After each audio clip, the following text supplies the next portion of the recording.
What's going on, guys? Welcome back to Chelsea Fan TV. Welcome back to another episode of 5 Things We Learnt. And we're back to talking about losses. It didn't take too long, but we're here. Like we said in the last video, our last point is coming against Forest, and that's it. And it looks like that's the way things are going to be from now for the next week. But that is one positive. At least one more week and this shit is over.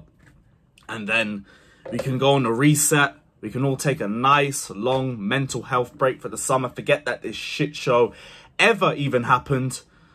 And yeah, I think we all need it.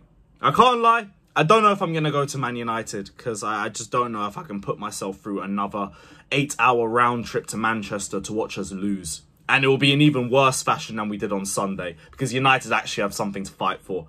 So I don't know if you're going to see a vlog there. But hey, if you do, it might not have my face in it. But before I start the video, as always, hit the like button, subscribe if you haven't done so already, press the bell notification button as well, get your hat trick for Chelsea Fan TV because these lot are not getting a hat trick.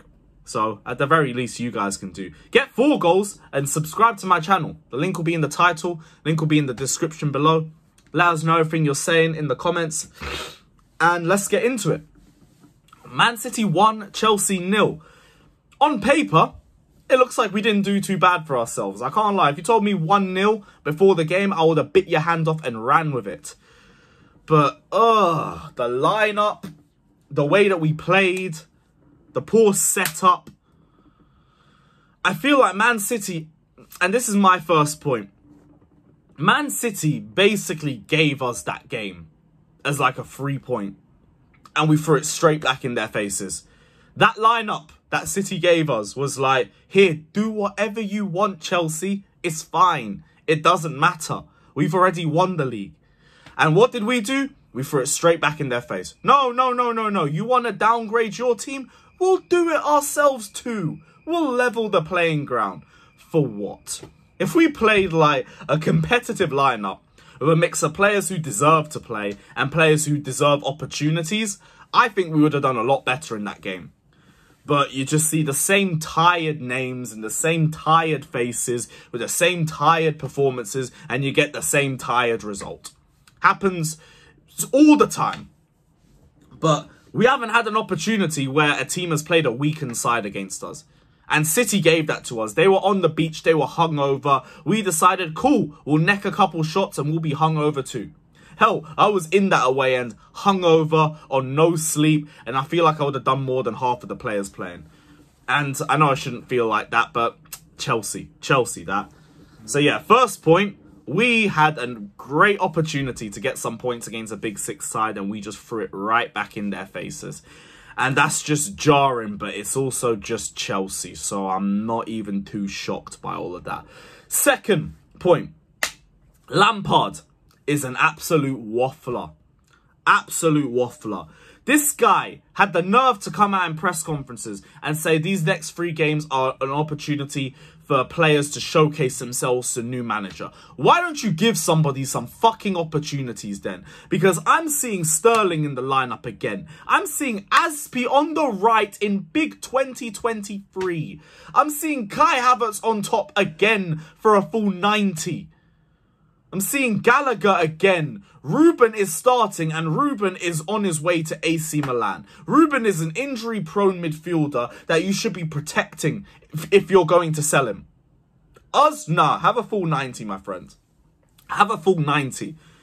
Chukwuemeka, a man who has been dragged out of the under-20 squad because we have midfield issues, has not been given any game time. No, tell a lie. You got to give him 5 minutes off the bench. What an opportunity for Chuck that is. And then Lampard, when he has to explain it, said, oh, I have to look after my job. Oh, I'm the 4th manager here, and the other 3 didn't want to play him. Yeah, maybe because they had something to fight for. You're here to steady the ship. Great job you've been doing, bro. At the very least, you could have given players opportunities. And I know people are going to say, what would a Fofana done? What would Chukwuemeka have done? All of that. And fair enough. I understand that. But we have seen so many players get given so many opportunities and fail. At least give them an opportunity to showcase their talents. At the least, they're worse. At the least, they're as bad. I don't think they can be as worse as some of the shit that I've been seeing this season. But they don't get given a chance. Fofana got left on the bench for a full 90 for Havertz to do nothing all game. And then we brought on Pulisic to play up top. For what? For what? Like, fair play, he made a chance for Aspi and all of that, but I don't care. He's not going to be here next season. Give me someone who deserves a chance. Madueke left on the bench. Mudryk left on the bench. It makes no sense. Absolutely no sense. And Lampard isn't looking after his job. He's trying to protect whatever's left of his legacy or his PR or his managerial legacy. I won't say player legacy because he's obviously a Chelsea legend and all of that. But the point still stands. Lampard isn't looking out with Chelsea's best interests in heart. He's trying to protect himself. That's why he's trying to go for experience. Anyone with a brain can see Aspi at right back ain't working. And that goes into my next point. Aspi, I love you. I respect you. You are a Chelsea legend, a great, and we will always remember the good times. Please, that needs to be his last appearance in a Chelsea shirt. This is painful. Cole Palmer bullied him, and it was like Bale Maicon level. Just boot the ball forwards and run. And that's all he had to do. And Aspi couldn't keep up. That guy was dead in 10 minutes. Huffing and puffing, but he weren't blowing anything down. Why? What are you putting Aspi out there for? To do what? Chalobah should have been there. I can't even believe I'm saying this, but we should have just gone for a back four. Because, like, what difference would it have made? If you're not going to play a cohesive back five, then what's the point of even playing one? That's stupidness to me. Should have been Chalobah, Fofana, Silva, I guess Lewis Hall at left back, and make it work. Fair play to Lewis Hall. He was one of the only good players. That's another point as well. Fair play to Lewis Hall. He loves the game at the Etihad. Set a chance at a plate for Chukwuemeka and actually managed to find himself a lot of space on that left-hand side. One of the few players that can leave with their heads held high. Fair play to him. Fair play to him. Other than that, I think Ruben was good, but like he shouldn't have been playing anyway because he's on his way out. Everybody else, get in the bin. Get in the bin, seriously. Even the likes of Silva was very sloppy. He gave Alvarez too much space for that goal. Fofana, sloppy pass in the build-up to that goal. Chalobah, I mean, to be fair, I don't remember anything too sloppy from him. The attack, fucking dreadful. Sterling saved his worst performance in a very big bunch for Man City. Just so they could laugh at him and say, well, that's why we sold him. They were chanting that in the second half.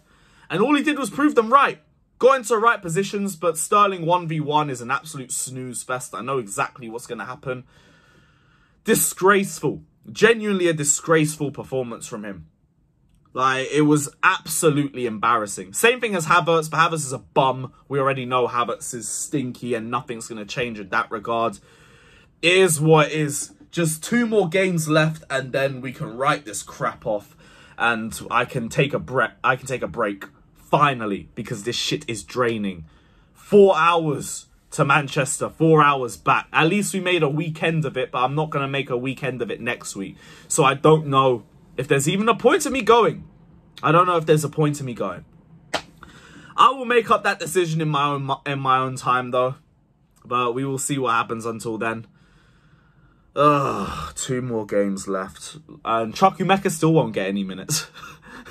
What's the point? What is the point? I know I'm going to see Sterling, I'm going to see Havertz, I'm going to see Gallagher, I'm going to see Aspi again. So, like, why should I turn up when I know Chelsea won't turn up? What is the point? What is the actual point of it all? I don't know.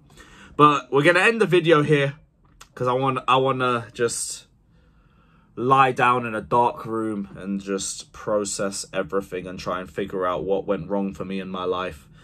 And yeah, big up everybody that's locked in. Like, subscribe and all of that. Let me know your thoughts down in the comment section below. Whether you agree or disagree with anything I've said, let me know down in the comments. I'll be back for the CFTV podcast and Blue Balls, so keep a lookout through that. They are very therapeutic streams, so keep a lookout for that too. And yeah, like, subscribe, all of that crap. Let me know your thoughts. Subscribe to my channel, and we're out. Peace and chicken grease. Word to Josh.